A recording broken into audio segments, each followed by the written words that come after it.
So today everyone, I wanted to take an in-depth look at the difference between Battlefront 2015 and Battlefront 2 2017. We find ourselves currently in the month of July, but what was July in 2016 like? July 2016 was the year Battlefront 1 peaked. That is right, we got so much content in that year, it was incredible.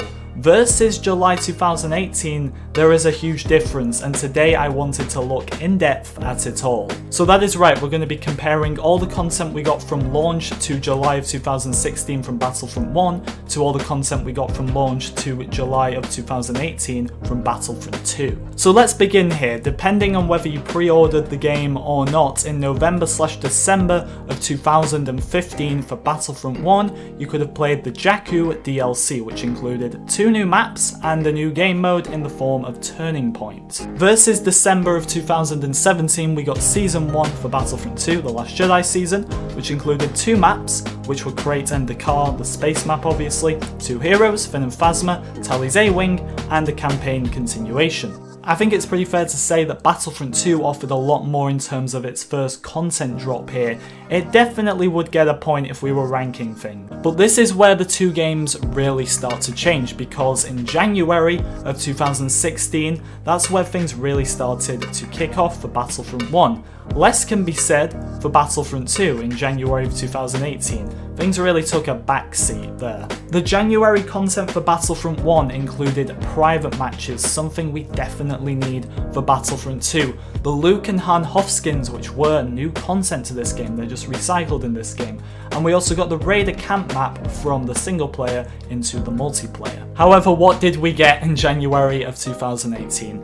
A nighttime version of Mos Eisley, so an already existing map, arcade maps for already existing maps, and Iden's TIE Fighter, which was already in the campaign, so that was already existing as well. Just a recycled month of content. February for 2016 brought us a brand new Walker Assault map, which was the huge game mode for Battlefront 1. Whether you liked this map or not, it was a brand new big map, and that was Twilight on Hoth. There was also a Survival Hoth map and an Endor Leia skin as well, so Battlefront 1 was really adding a lot of new content, unlike what Battlefront 2 was doing. Because in February of this year, we got Jetpack Cargo, which was a new mode. I have to give them credit for that, whether you liked it or not, once again, it was new.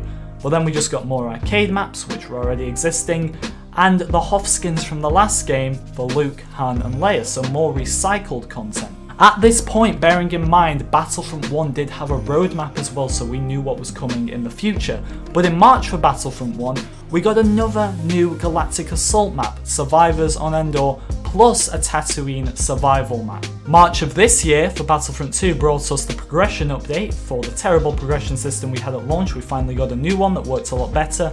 A recycled Bespin map, Endor for daytime, once again just content that we already had, just changed up a bit.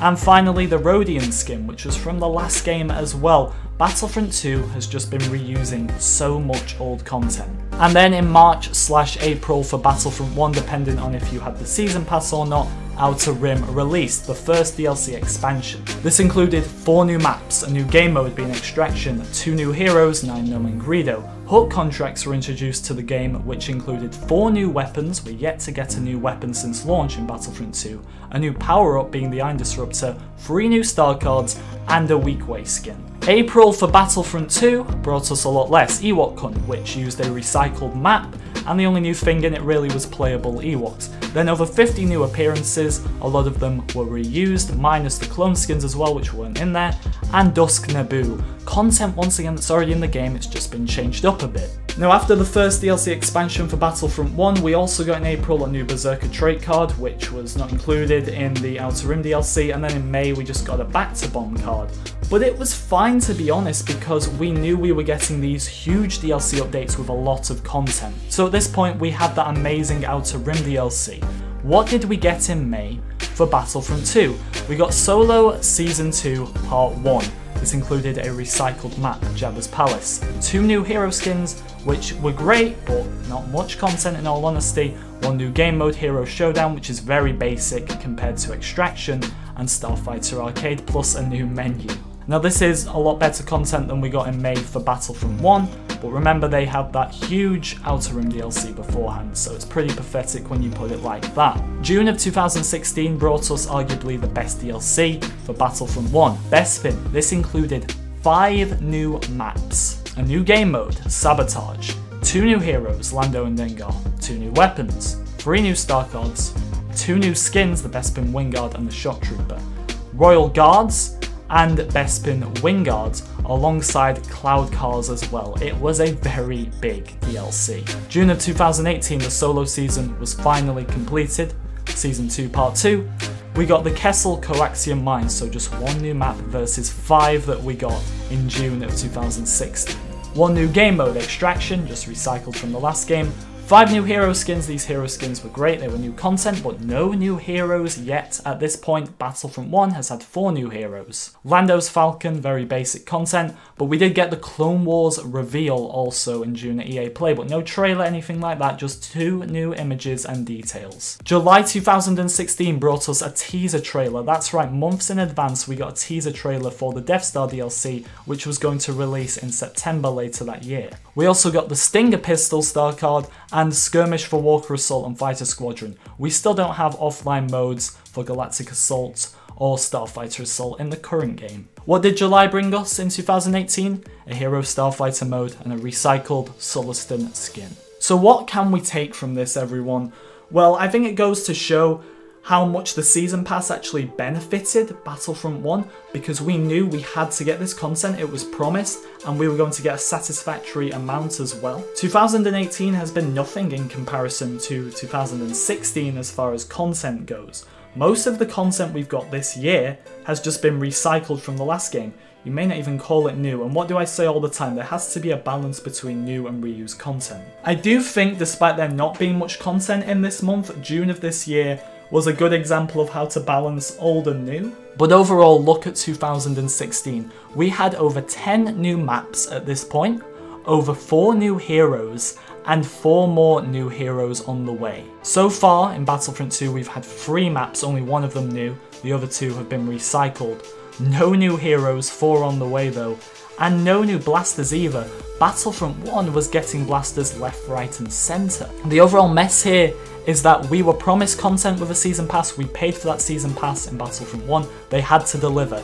They're not very specific with Battlefront 2 at all. They tell us we're getting heroes, we're getting maps, but we don't know how many, so they don't have to specifically deliver a certain amount to us. And I was honestly shocked when making this video at the huge difference between the amount of content we got 2 years ago compared to this game. This game, which had way more potential than the last one because it's focused on all 3 Star Wars eras, and it does look like the potential really is just being thrown away. It's really, really annoying, I have to say. But let me know your opinions on this, guys. It is July 2016 versus July 2018, and I'm going to give the point to July 2016. Every bit of content they got up to that point was just amazing, really, because it was all new. Yes, it was the first Battlefront in years, so it had to be new. But in comparison to this game, we're still waiting on that Clone Wars. Progression was a mess at the start. Does seem like a bit of a mess really, but I don't want to lose faith in the game because it is a much better game. I prefer Battlefront 2 over Battlefront 1 gameplay wise, content wise in terms of what we had at launch, but DLC content is really in a bad place with Battlefront 2. Thank you for watching though, everyone. I'll see you all next time.